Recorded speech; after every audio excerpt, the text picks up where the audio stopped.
Well, Toyota Camry is ready. Are you?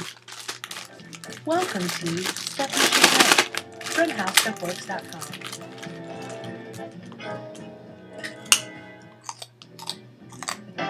Hey, and welcome to the podcast. I'm Josh Clark, the Libby Chuck Bryant. We're doing this again. It's been a little while, In a little while. but it's still stuff you should know. I thought the name had changed since we took our little Christmas break. I don't remember our race to the patent office to trademark it again at the 11th hour. Yeah. That was close. Boom! And they stamped it. Yeah. SYSK. Actually, they said SNSK. Right. No, wait. SYSN is what we get from people a lot. Sometimes. And I'm like, no, it starts with a K. People. One of them does. Yes. It's not stuff you should know. Right. No. You're right, because it doesn't make any sense. How you doing? Oh, I'm great, man. Are you? Uh-huh. Okay, good. You want to do this one? We're talking about gold. Yeah, man. I've got a little bit of an intro. It might be a stretch. We'll find out, okay? Let's hear. Today is January 15th. Okay. Tomorrow's January 16th. Big Newton Day. It is Big Newton Day. And also, on this day in history, in 378, the Mayan general Firesborn conquered the Mayan city Tikal, which was recently rediscovered. Okay. Well, not recently. It's been rediscovered. They rediscovered a new one. And what this did was it enlarged the kingdom of King Spear Thrower Owl. The Mayas had the best name That's a ever. pretty great name. And all of this was going on in the heart of the Yucatan Peninsula. Mhm. If you went just a little to the north, you would run into another group of people called the Aztecs, Yeah. which were actually the Triple Federation, is what they're really called. Mhm. But if you were to stumble northward and run into the Aztec Empire and ask for gold, what they would give you is what they would call excrement of the gods. Do you want to try to pronounce it? Yeah, I'm gonna go with Teo Cuitatl. I think that was pretty close. I think you may have done it, Chuck. Teo Cuitatl. Yeah, I think the last part is Waddle. I love that language. It's similar to like some of the native languages we heard in Guatemala. It's because they're Mayan. Yeah, exactly. But Right. it's got that same like, I don't know. It's very staccato. It's kind of cool to hear. I think. Right, like the Mayan city, the heart of King Spearthrower Owl's empire is Teotihuacan, Yeah, right? Which sounds pretty close to that word. Teoquilatl. Yeah. Which means excrement of the gods, and that's what the Aztecs considered gold. It was a holy metal, a very, very precious metal in Yeah. every sense of the word. And by 378 AD, they weren't the only ones to have loved gold for a very long time. No, Egyptians were all over it. They thought it was also divine. Wait, hold on. How would you rate that intro? I would say that was on a scale of what, 1 to 10? Let's do 1 to 20. Okay, 1 to 20. I would give it a solid like 16. Wow, thanks, Chuck. Higher than you thought?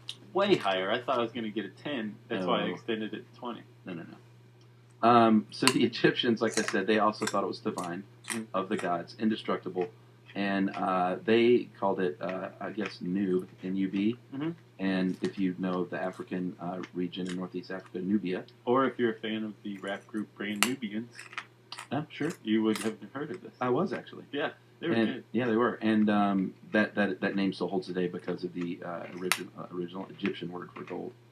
And Africa, of course, has always been a major supplier of this stuff. Yeah, one of the first. Well, Nubia was, I guess. Yeah. Like the first heavily mined area for gold. And then on the periodic table, the shorthand for gold is AU, Mhm. which I've never understood until I realized that it's Latin, Right. which makes a lot of sense. I thought it would be G-O. Right. G-B. Right, or yeah, something like that. No, we had to go with the Latin aurum, which means shining dawn. That's nice. Yeah, and we say all this to say that people have loved gold for a very, very, very, very long time. Can I drop one of the stats of the show for me? Right when I saw this, I was like, Chuck's going to say this is a fact. I think it's pretty good. I told Emily this last night, and she was not as impressed as I would hope she would have been. Forever and ever, all the gold we've ever mined Mhm. from the beginning of time is only 161,000 tons. Yeah. Which sounds like a lot. Yeah, that's a lot of gold, right? For all of time, that's not a lot of gold. They compare it to something like aluminium. We get 5.6 million tons a year in the United States alone Yeah. of aluminum. So, And again, 161,000 tons of gold is all that's ever been mined. yeah, and the secondary stat that comes later, which I'll go ahead and ruin now, is that 85% of all the gold we've ever found is still around. We've only lost or cannot account for 15% of the gold since the beginning of time. It's pretty good. Well, that is pretty good, and it suggests two things that William Harris points out. One, that means that if you are wearing a piece of gold jewelry, it Mhm. may have belonged to somebody else a very, very long time ago. Yeah. And two, where exactly did they get that? Where are they getting these gold masks and headpieces and stuff Melting from them down ancient time and then melting them down and reselling them? Yeah, I don't know. I mean, it's efficient and it's good because gold is really bad for the environment, as we'll see later on. Sure. But It's really recyclable, though. yeah, it makes me wonder, how are they acquiring that? Yeah, what is your wedding ring, sir? My wedding ring is platinum. It's lovely. It's very nice. What is yours? Oh, mine is, I think, titanium. It's very cheap. It's like $50. I could take a tooth out with that. I thing. could, and this is actually my second one. I lost my first one. Inside of a turtle? Inside of a turtle. I have no idea where it is. Maybe it's inside of a turtle. But luckily, I had the old email, and I just sent the same order for the same ring, and boom, I'm married all over again for the second time. Did you guys have another mini ceremony? No, everybody's just like, you need to buy another damn ring. Right, yeah. All right, so that's a lot of gold stats. And as I've been trying to hammer out, people have liked gold for a really long time. Let's talk about the history of gold, shall we? Speaking of hammering out, though, Man, I knew it. one more cool little fact. Gold, 1 ounce of gold. 1 ounce of gold can be drawn out into a 50-mile wire or hammered into a sheet 5 millionths of an inch thick. So it's really, we'll get to all this, but it's not only, a beautiful thing for jewelry, but it's super handy and malleable and chemically inert, and there are all these great things you can do with gold Yeah, and because of its properties. it also makes it kind of ironic that the Egyptians considered it indestructible because it's one of the more malleable metals around. It's Yeah. so malleable that it has almost no practical purposes as far as hammering things go. Like you make a gold hammer, you're a dummy. You know? All right, so element number 79. Let's get in. Okay, so gold again was people go back to the Egyptians because they were the first ones to have gold fever. But we've actually found evidence of gold being smithed, I guess. Yeah. During the transition from the Stone Age, the Neolithic Age, Mhm. to the Bronze Age, which is the first Metal Age. Yeah, before bronze even. Right. Some places that had easy access to gold, like Bulgaria, I Mhm. believe, in 4000 BC, Yeah. were already working with gold long before the Egyptians ever got their hands on it. Yeah, and the Egyptians, like you said, they really had an appetite for the stuff. Hieroglyphs as early as 2600 showed gold. Yeah. And by 1500 BC, it was like currency basically Yeah. in Egypt. Well, yeah, very much so. It was not. I don't know. Did they actually mint it as currency? The Egyptians? Yeah. I don't know if they minted it. I don't think the minting came until the Greeks and Romans. Actually, King Croesus, Uh-huh. the ruler of ancient Lydia, which is a lost civilization, Really? he was the first to mint gold currencies, gold coins, Okay. in widespread use in 640 BC. Wow. Okay. But it was the Greeks and then the Romans that really started to mint. About 100 Gold. years later, though. Yeah. So that's a pretty nice jump on things you got. He was like, "Hey, I like the look of this stuff." I'm gonna put my face on it. Exactly, and you guys are going to use it. Yeah, by 550, the Greeks were doing it, and then the Romans, of course, with their more sophisticated ways, followed suit. The Aureus coins.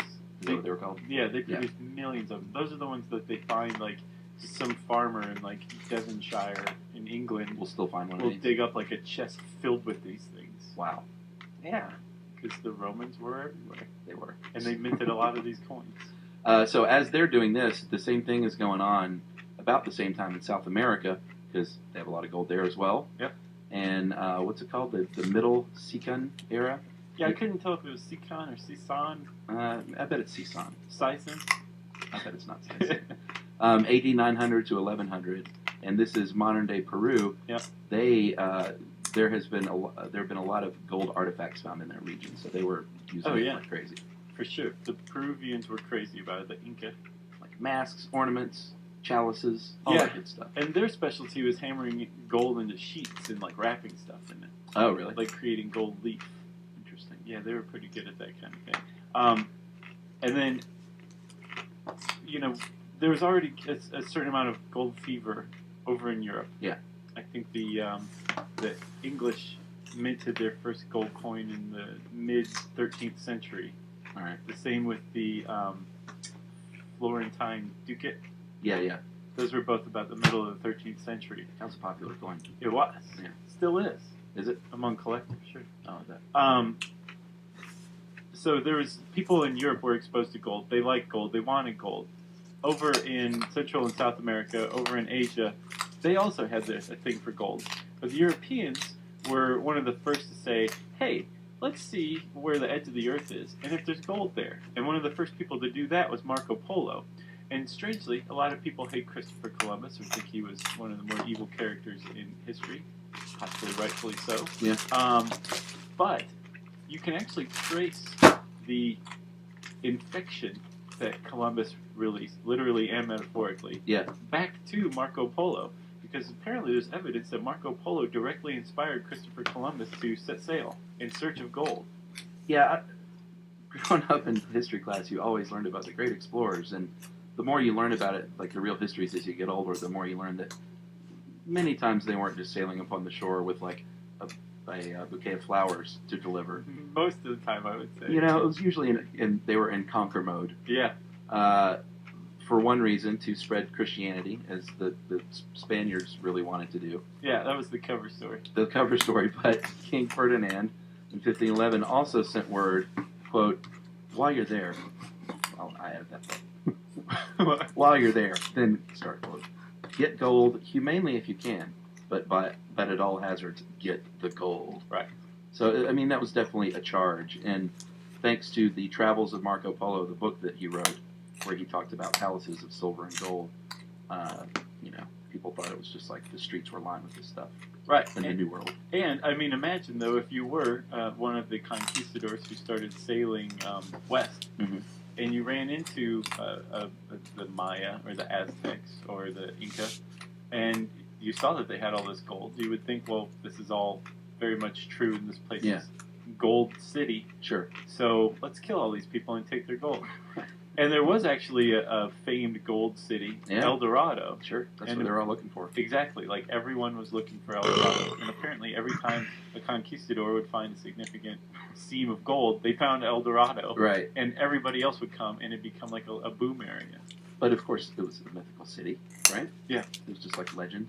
Yeah, and probably the closest thing to it, obviously not a city built of gold. Right. But the closest thing to it is in Brazil, in the Minas Gerais region. Okay. Minas Gerais? That looks good. Ricky Gervais. Well, we've been doing this like 5 years, and our pronunciation is maybe even worse rather than better. Actually, we have a listener mail today where someone lauds us just for taking a chance and being willing to be corrected. Thank you. I'm glad to hear that. I'll read that one and get into this one. That was in 1700 in Brazil, and there was a lot of gold there, and they were the largest gold producer by 1720. Yeah, 20 years they became the world's largest gold producer. That's crazy. Because of this area. Using, of course, slave labor, panning for gold in sort of rudimentary ways. Yeah. Not good. No. We're not too far removed from that now. No, we're not. So on to America. Yeah. North America. California, the gold rush.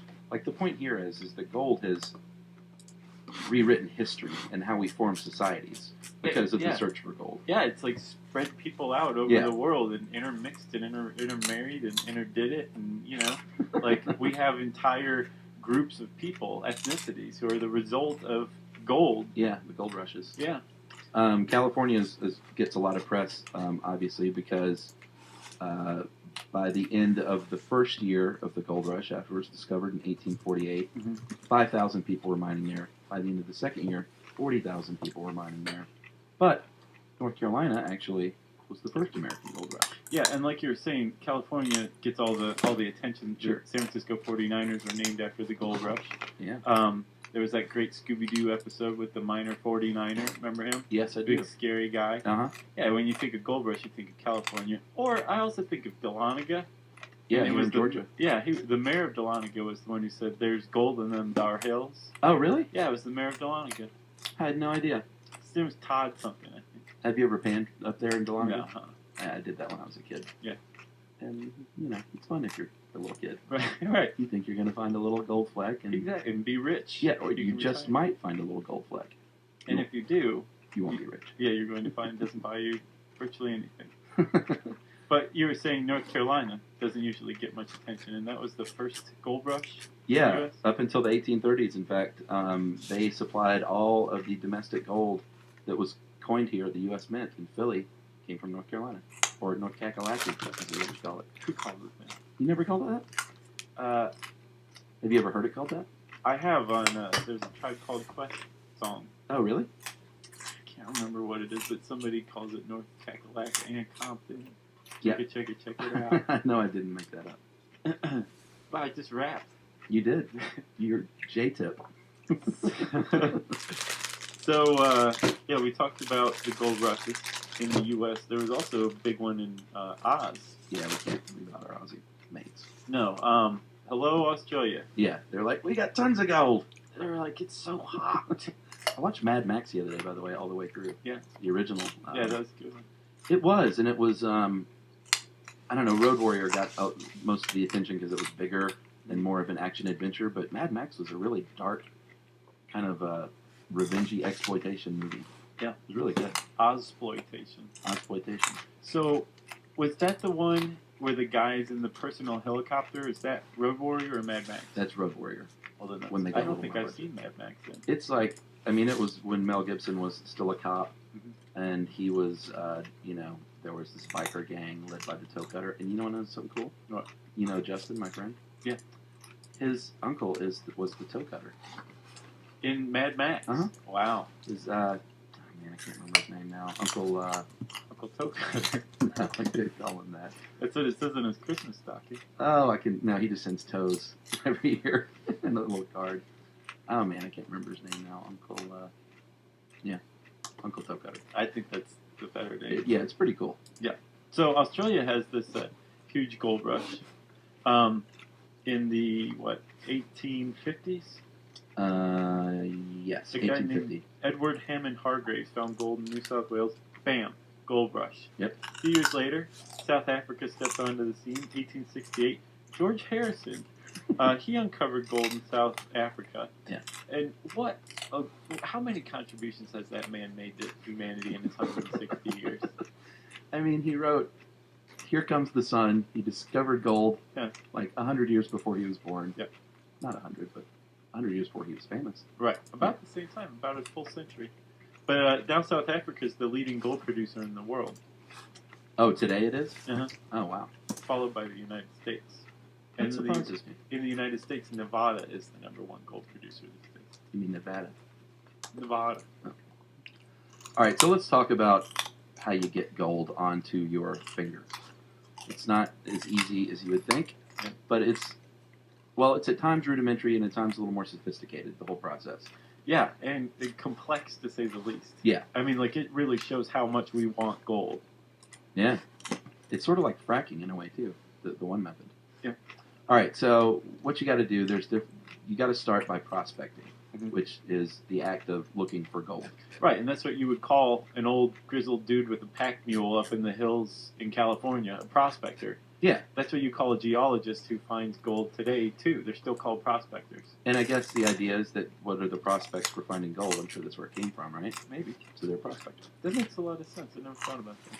So back in the day, there was a lot of luck involved. Mhm.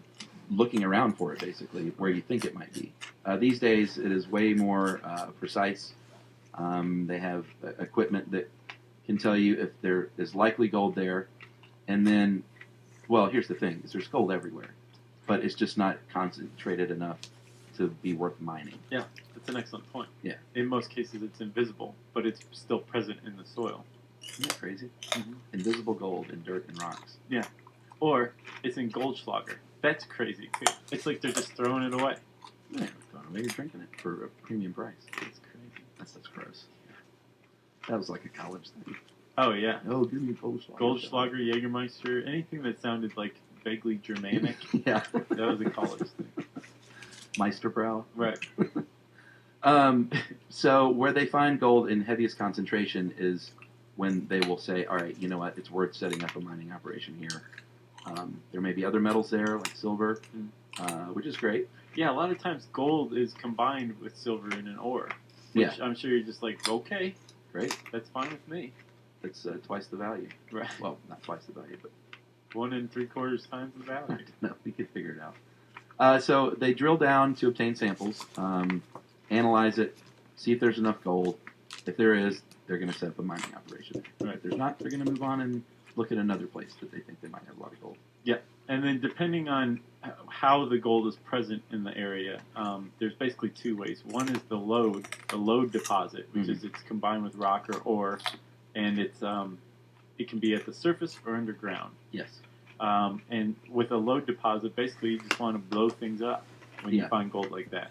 If it's at the surface, you're going to use what's called an open pit method, which is basically you just drill a bunch of holes into the ore, the gold ore, put some explosives in there and blow it up, and then haul the ore out. Yeah, I mean, your goal here is just to make. I mean, if they could load up that huge boulder and take it and do it neat or somewhere else, they might. Right. But they're just trying to make smaller rocks Excellent point. for transport.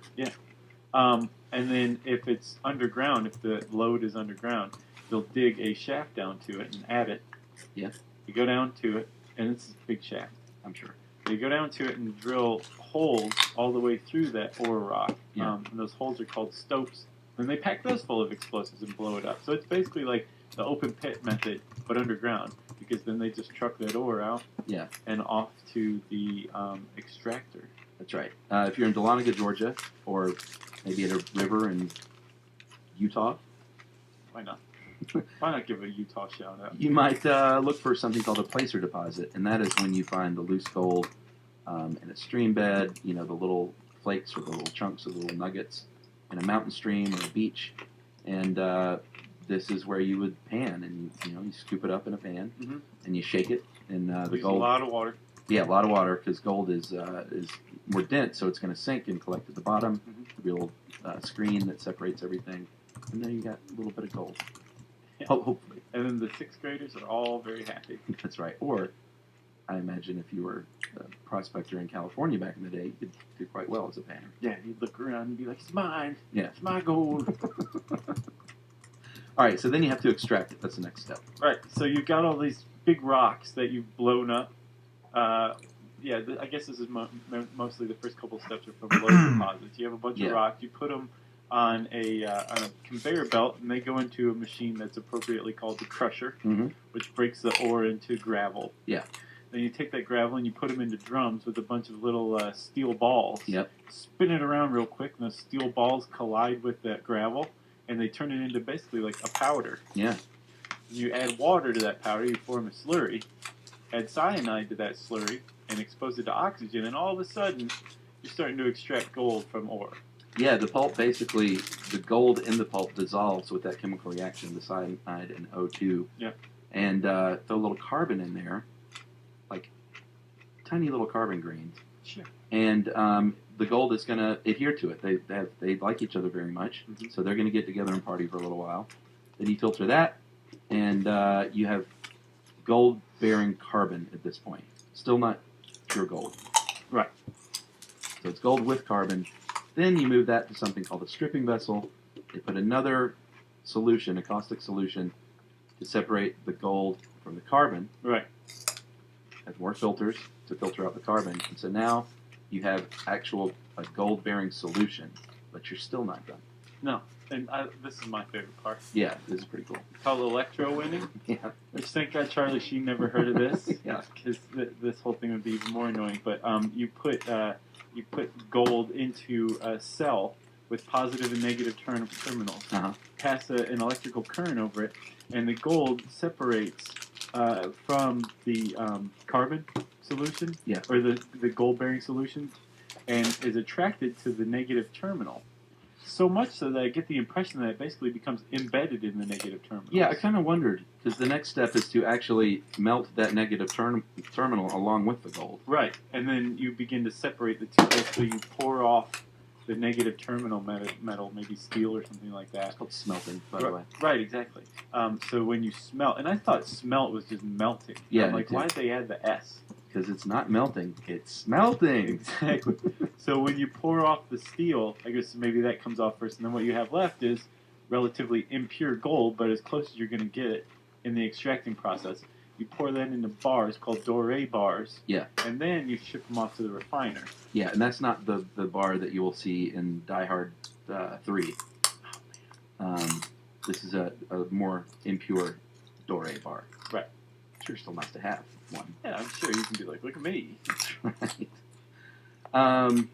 Okay, and then you need to refine gold from that point. Once you have it in its purest impure form.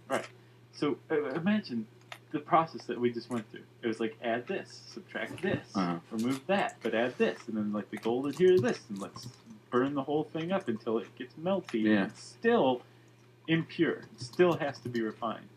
So when refineries get gold doré bars, Mhm. they also frequently, when you sell your gold to J.D. Wentworth or whoever, they take all this gold scrap and send that off also to these refineries, which also serve as recycling centers too, basically. That's like the saddest shipment.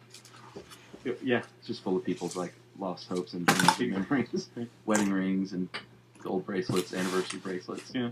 all just sent back to be melted down. because of the economy. Yeah.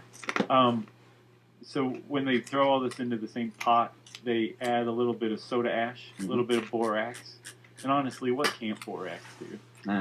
And the soda ash and borax basically filters out impurities, and then what you have left most of the time, and they use assay tests Sure.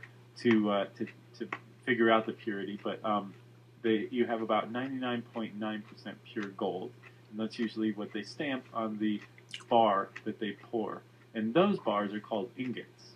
Yeah, those are the ones you'll see in heist movies. Yes. And if you have ever seen Die Hard 3 and you see them loading up these ingots into big gym bags and then throwing them over